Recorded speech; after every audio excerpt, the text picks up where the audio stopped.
Hello welcome friends once again Gyan Sadhana ई subject classes.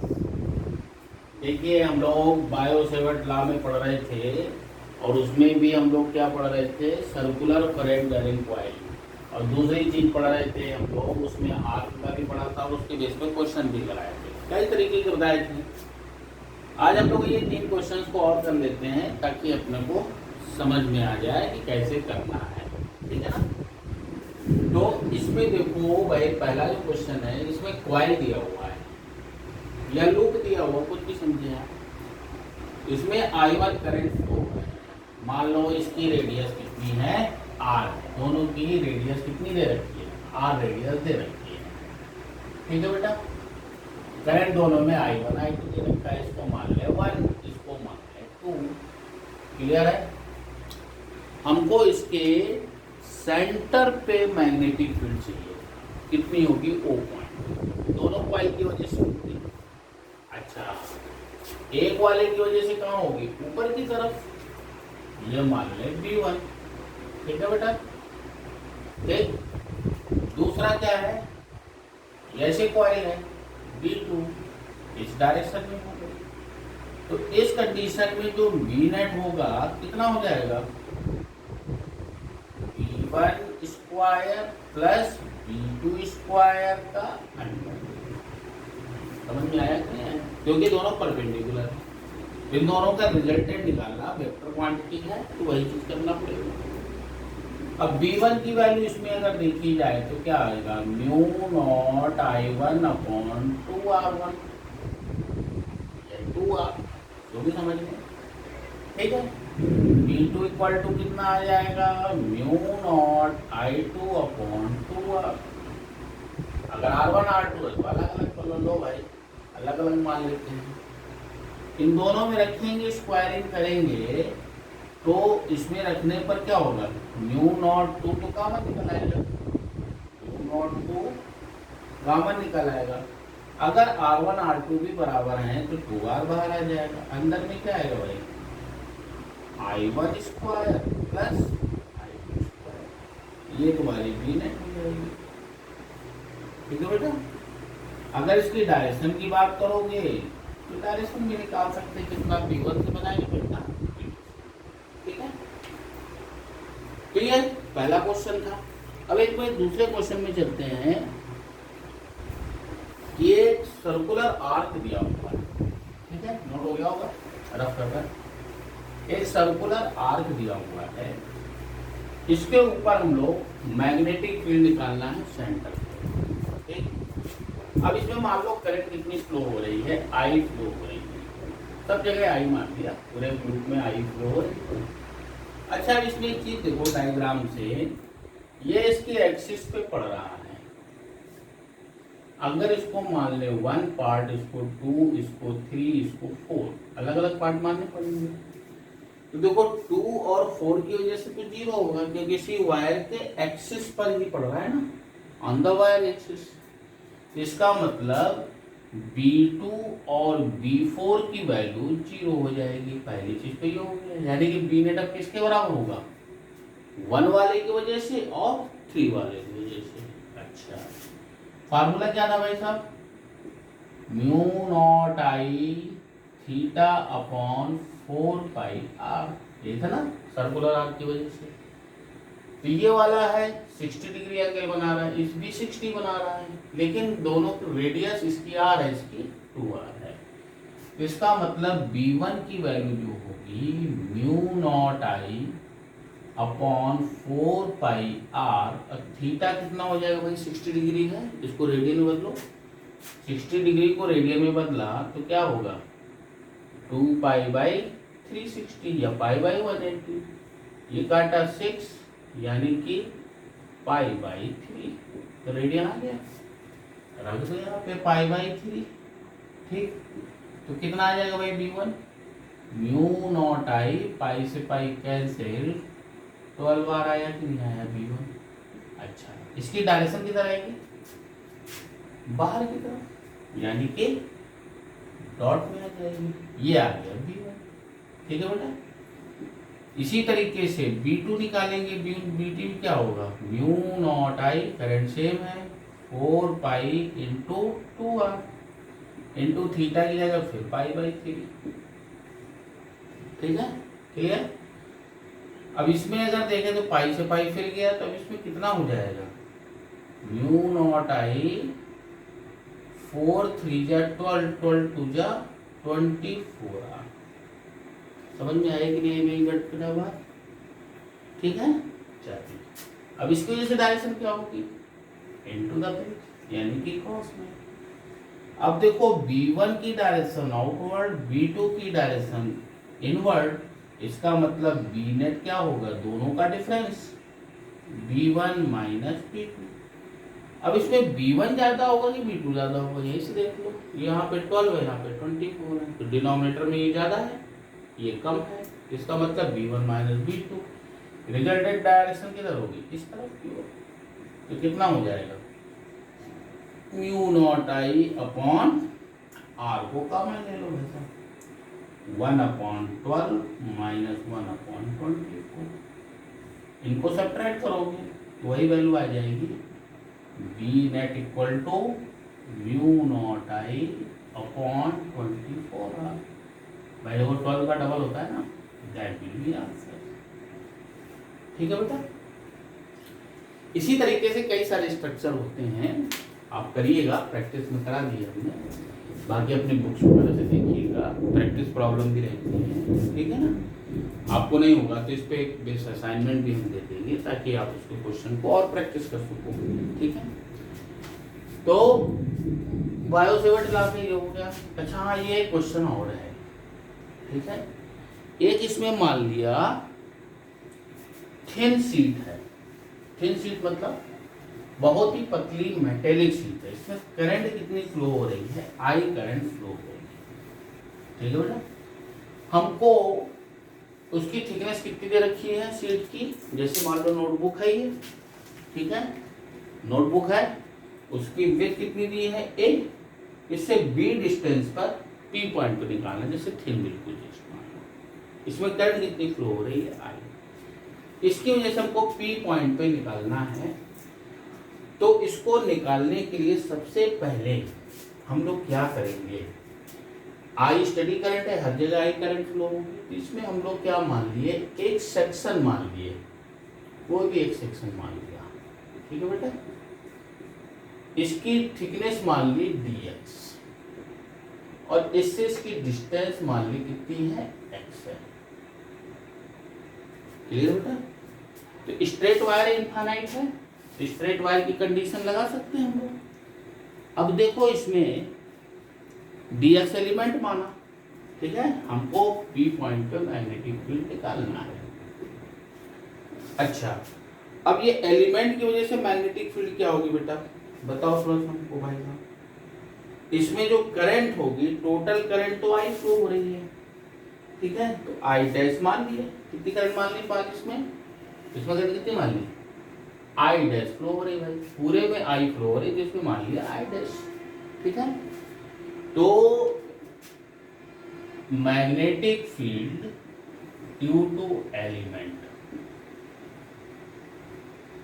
छोटा ही होगा, एलिमेंट dx, ठीक है, तो कितना हो जाएगा, dVp equal to mu not I dash upon क्या होता था, 2πr होता था, तो 2πx हो गया।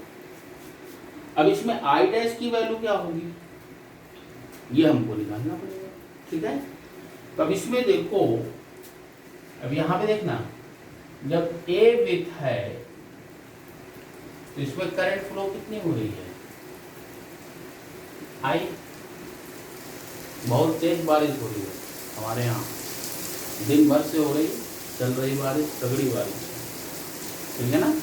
क्या हो सकता है बारिश की आवाज़ भी आए, तो उसको आप लोग अंडरस्टूड करिएगा। अगर 1 विथ होगी तो कितनी करंट फ्लो होगी, I/A, इसीलिए कितनी विथ मानी हम लोगों ने, dx, तो dx विथ में करंट कितनी फ्लो होगी, करंट मान लेते हैं आई डैश, तो कितना हो जाएगा आई बाई ए इंटू डी जिसको मल्टीप्लाई कर दो, ठीक है। तो कहने का मतलब आई डैश की वैल्यू कितनी आ गई आई डी एक्स बाई ए, यानी कहने का मतलब यहां से अगर देखें तो mu not I upon 2 pi x into D x, ठीक है बेटा। कितनी बातें समझ में आ गई आपको, कोई प्रॉब्लम तो नहीं हुई? अच्छा, ये तो निकला। अब आपको निकालना है magnetic field due to holes in sheet. अब देखो इसमें जो सीट की थिकनेस है कहां से कहां तक, बी से लेकर बी प्लस ए तक है कि नहीं है?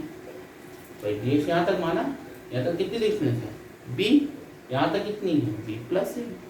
तो इसको निकालने के लिए, टोटल बी निकालने के लिए हम लोग क्या करेंगे भाई, इंटीग्रेशन डीवीपी का, डीवीपी का इंटीग्रेशन कितना हो जाएगा भाई, वही बोल लो तो mu not I upon 2 pi A into D x by x. Limit कहाँ से कहाँ आएगी बेटा, लोअर लिमिट क्या है, एक्स की वैल्यू कहाँ से कहाँ वेरी कर रही है, यहाँ से यहाँ तक, यानी कि बी से लेकर बी प्लस ए तक। इसी को सॉल्व कर दीजिए, आंसर आ जाएगा। इसमें कांस्टेंट क्या है भाई साहब, पहले तो mu not I upon 2 pi ए बाहर ले लिया, ठीक है बेटा। डी एक्स अपॉन एक्स का क्या होता है, 1 अपॉन एक्स का इंटीग्रेशन क्या होता है लॉग एक्स। भूल गया हो तो अच्छी बात है, याद हो तो और अच्छी बात है। अब आपको है बल्कि बी अपॉन बी प्लस ए, एक बार एक्स की जगह क्या रखेंगे बी प्लस ए, और फिर माइनस करके बी रखेंगे तो क्या आ जाएगा, फिर log mu not I upon 2 pi A, ठीक है, लॉग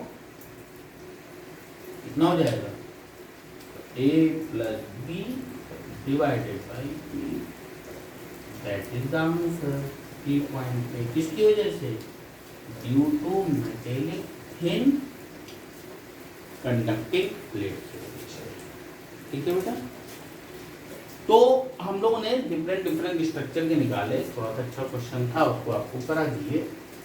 अब हम लोग बना रहे हैं करेंट डिविजन, यानी कि current division is symmetrical loop. जैसे कोई लूप ही दिया हुआ है, सिमेट्रिकल होना चाहिए, उस कंडीशन में क्या होगी कंडीशन, अगले कॉन्सेप्ट में चलते हैं, तब तक इसको नोट करेंगे।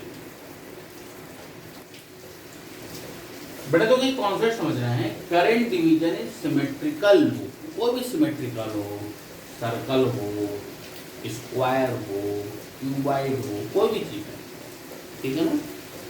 तो उसमें अगर सिमेट्रिकल लूप हो रहा है तब उसके सेंटर पर मैग्नेटिक फील्ड क्या होगी। जैसे मान लो सेंटर है, ये मान लो कोई लूप है, यहां से आई करंट आ रही है, ठीक है, और इसमें 2 पार्ट में बांट रहा है, और फिर यहाँ पे आई होगी। इसका मतलब आई की वैल्यू कितनी होगी, I1 प्लस I2। इसमें करंट अलग होगी, इसमें करंट अलग होगी, दोनों मिलकर ऐसे बाहर निकलेंगे। अगर मान लो कोई सेल्स दे रहे हैं, अच्छा इस पार्ट की लेंथ अलग होगी, इस पार्ट की लेंथ अलग होगी, हो सकता है कि अलग एक ही भी हो, उससे कोई मतलब नहीं, अपन जनरल केस कर। ये मान लिया इस पर कितना एंगल बना रहा है θ1, ये बना रहा है θ2। अच्छा इसकी जो लेंथ है अलग होगी, जिसका रेजिस्टेंस अपन ने मान लिया R2, इसकी लेंथ अलग होगी, इसका रेजिस्टेंस मान लिया R1, ठीक है।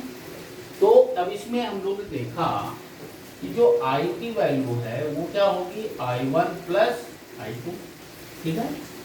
अच्छा करंट जो होता है रेजिस्टेंस की क्या होता है, रेसिप्रोकल होता है, जितना ज्यादा रेजिस्टेंस उतनी कम करंट। यानी कहने का मतलब I1 अपॉन अगर I2 का रेशियो निकालेंगे तो क्या आएगा R2 अपॉन R1। और रेजिस्टेंस का फार्मूला क्या होता है बेटा, रेजिस्टेंस इक्वल टू होता है रो L बाई ए, यानी कि लेंथ के डायरेक्टली प्रोपोर्शनल, ठीक है बेटा। यानी कहने का मतलब कितना हो जाएगा, रो L2 divided by A into R1 का क्या होगा, रो L1 डिवाइडेड बाई भाई यूनिफॉर्म है वायर। अब इसमें ए से ए कटा, रो से रो कटा, तो क्या आ गया L2 बाई L1। अगर इसकी लेंथ मान ली कितनी है L2 मान ली, इसकी लेंथ क्या मान ली L1। ठीक है बेटा, कोई दिक्कत? अच्छा, अपन एक फॉर्मूला पढ़ा हुआ है, एंगल इक्वल टू क्या होता है, angle equal to arc upon radius, पढ़ा है अभी तो थीटा 1 माना।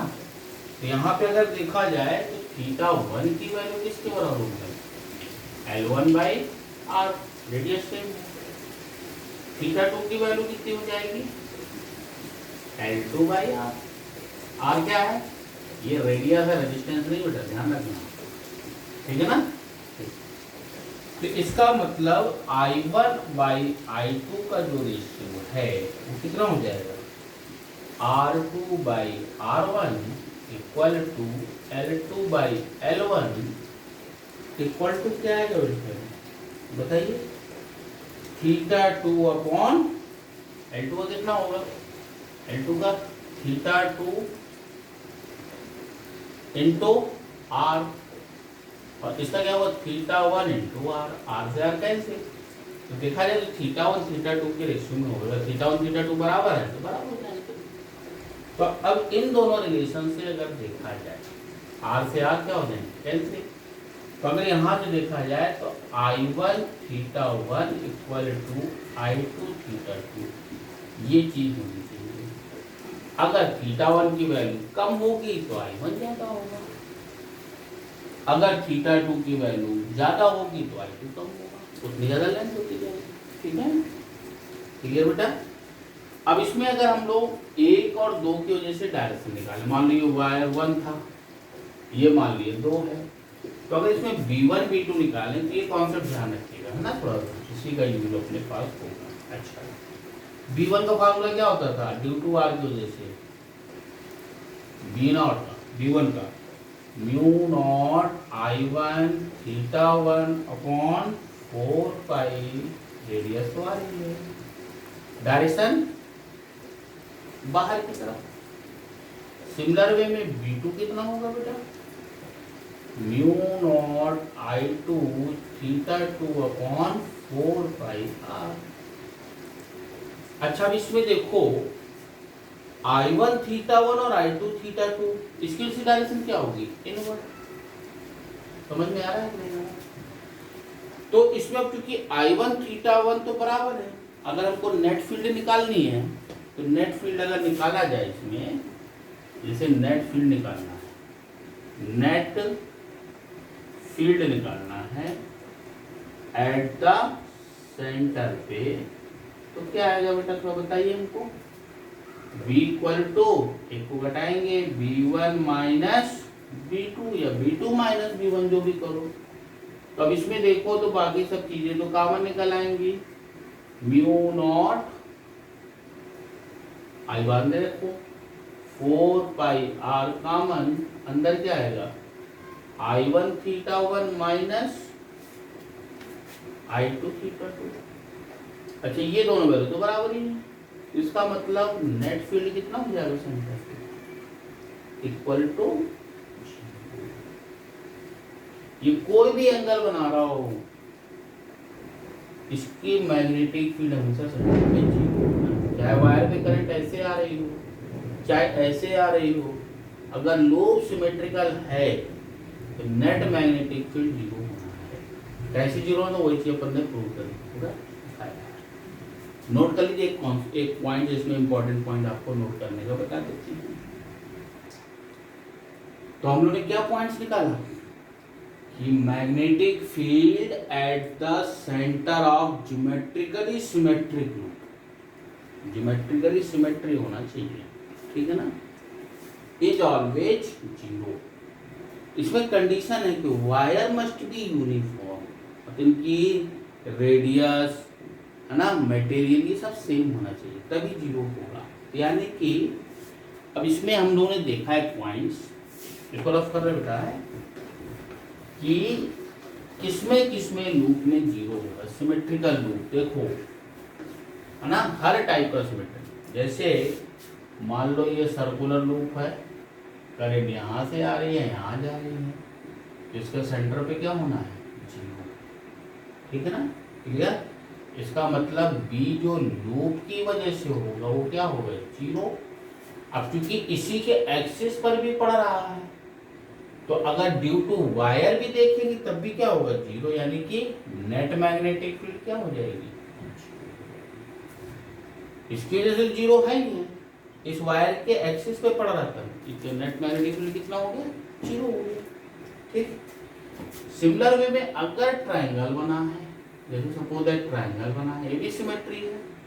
अगर मान लो वायर में करंट इस तरीके से आ रही है, ये इसके एक्सिस पर ही पड़ना चाहिए अगर सेंटर पे है, ठीक है ना, मान लो वो पॉइंट पे, इस पर भी लूप की वजह से क्या होगा, 0 होगा, तो नेट भी मैग्नेटिक फील्ड भी कितना हो जाएगा, 0 हो जाएगा।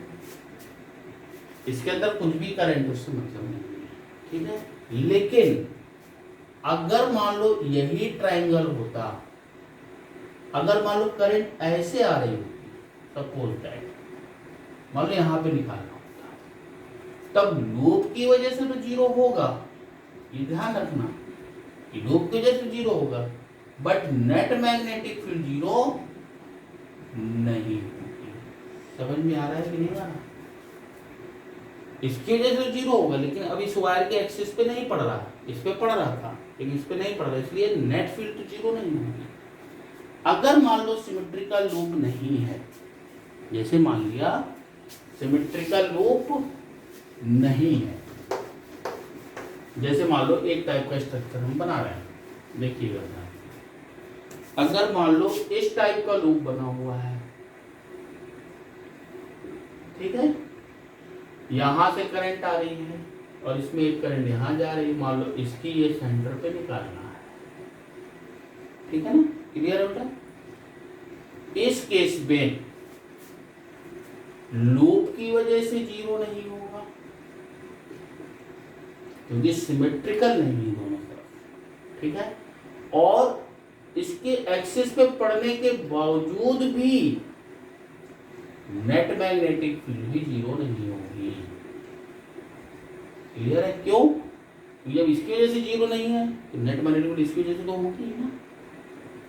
तो किस किस केस में 0 होती है, अब ये क्यूबाइड बना लो, क्यूब बना लो, स्क्वायर बना लो, किसी भी टाइप का, बस वायर देख लेना कि इसके एक्सिस पे पड़ रहा है कि नहीं पड़ रहा, अगर पड़ रहा होगा तो नेट फील्ड 0, नहीं तो फिर नेट फील्ड 0 नहीं होगी, ठीक है। तो हमने आपको पूरी चीजें बताई यूनिफॉर्म केस में। अब इसमें एक आखिरी आर्टिकल बचता है बायो-सेवर्ट लॉ में, फिर इसके बाद एम्पियर सर्किट लॉ स्टार्ट होगा कि अगर सर्कुलर कॉइल है तो उसके सेंटर पे तो निकाला, हो सकता है उसकी एक्सिस पर कितनी मैग्नेटिक फील्ड होगी उसको हम लोग को देखना है, और उससे इंपॉर्टेंट पॉइंट्स लेना, छोटा सा है। उसके बाद ampere circuit law next video से स्टार्ट होगा, ठीक है, नोट कर लीजिए। फिर आपको एक्सिस पर मैग्नेटिक फील्ड निकालना बताएंगे। हाँ भाई, तो अब हम लोग magnetic field at the axis of circular current carrying coil निकालना है। जैसे मान लो कोई कॉइल है, ठीक है ना, जैसे मान लिया ये कोई कॉइल है, इसमें करंट फ्लो हो रही है, इस सेंटर इसका बीच में, तो एक्सिस कौन सी कहलाएगी, इस सेंटर से पास हो और उसके परपेंडिकुलर टू द प्लेन हो, उसको ये बोला जाएगा एक्सिस, ठीक है ना बेटा।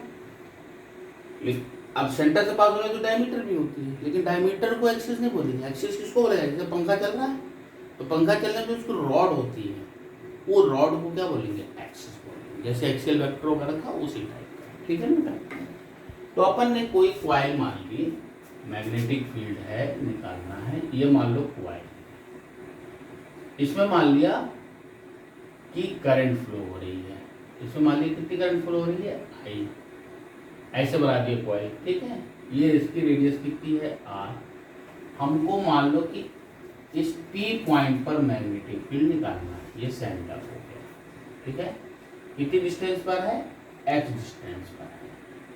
तो यहाँ पर मैग्नेटिक फील्ड देखा जाए तो थंब के लॉन्ग है, यानी कि नेट मैग्नेटिक फील्ड की डायरेक्शन इधर है, ठीक है ना, इसको बोलेंगे एक्स। अब इसका जो मैग्नेटिक फील्ड होता है, इसके डेरिवेशन पे नहीं जाते हम लोग, इसके नंबर ऑफ टर्न कितने हैं, एन है, ठीक है। नंबर ऑफ टर्न एन होने पर अगर पी पॉइंट पे निकालें तो BP equal to mu not N I R square divided by 2 R square plus X square की पावर 3/2। ये जनरल डेरिवेशन होता है। इसको प्रूव किया जाए तो पूरा डेरिवेशन होता है, उस डेरिवेशन के हिसाब से बताया आपको, ठीक है। अब इसी में केस लगा सकते हैं। First case first, at centre पे निकालेंगे, तो एट सेंटर पे निकालेंगे तो इसका मतलब एक्स की वैल्यू 0। जब एक्स की वैल्यू 0 रखेंगे तो क्या आएगा, आर स्क्वायर की पावर 3/2, 2 से 2 क्या क्यों बचा, ऊपर आर स्क्वायर, नीचे अपन क्या बचेगा आर, वही जो सेंटर में आता था, mu not N I by 2 R. देखो यहाँ पे एक्स की 0 रख दो तो आर स्क्वायर 3/2 है, तो 2 से 2 गया 3 बचा, ऊपर आर स्क्वायर कितना बचेगा, आर बचेगा नहीं बचेगा नीचे, ठीक है, वही हो गया। अब इसी में सेकंड केस ले लेते हैं। केस सेकंड, अगर x की वैल्यू r के कंपेयर में बहुत ज्यादा हो, बहुत कम हो, बहुत नियर हो, तो फिर अलग चीज हो जाती है। तब इस केस में जो निकल के आता है, मान लो सेंटर के पास तो बी नॉट ये है, ये क्या हो गया बी नॉट, तो बी नॉट इसको सॉल्व करके जो वैल्यू आती है 1 minus 3/2 X square by R square, ये वैल्यू आती है बायनोमियल एक्सपेंड, ठीक है ना। थर्ड केस, अगर x की वैल्यू r के कंपेयर में बहुत ज्यादा हो, इसको r को छोड़ दो, एक्स स्क्वायर से कट जाएगा, स्क्वायर से स्क्वायर एक्स क्यू आ जाएगा, ठीक है। तो इस केस में जो आता है वो चीज वैल्यू आ जाती है कि मैग्नेटिक फील्ड अगर तुम्हारे एक्स की वैल्यू पे है, बहुत ज्यादा दूर पे है, तो यहाँ पर r can be neglect compare to x। देखो इसमें कितना हो जाएगा, mu not N I by R square, 2 R को छोड़ दिया, एक्स की पावर स्क्वायर की पावर 3/2, 2 से 2 गया तो क्या बचेगा, mu not N I R square divided by 2x। इसका यूज अपने को मैग्नेटिज्म में, ठीक है बेटा। अब इसमें जब बी की डायरेक्शन इधर है तो ये कौन सा पोल बनेगा, इधर नॉर्थ, इधर कौन सा बनेगा साउथ, तो साउथ से नॉर्थ की तरफ डायरेक्शन होती थी, वही चीज होता है। तो ये magnetic field at the axis of circular current carrying coil हो गया। यही 3 एप्लीकेशन बायो सेवर्ट लॉ के हैं। अगले वीडियो से हम लोग का जो शुरू होगा वो एम्पियर सर्किट लॉ स्टार्ट होगा।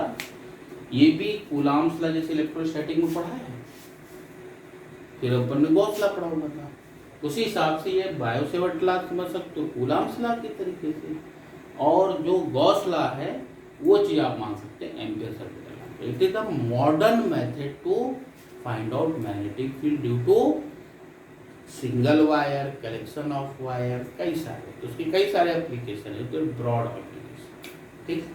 तो मिलते हैं फिर अगले वीडियो में, तब तक के लिए थैंक यू।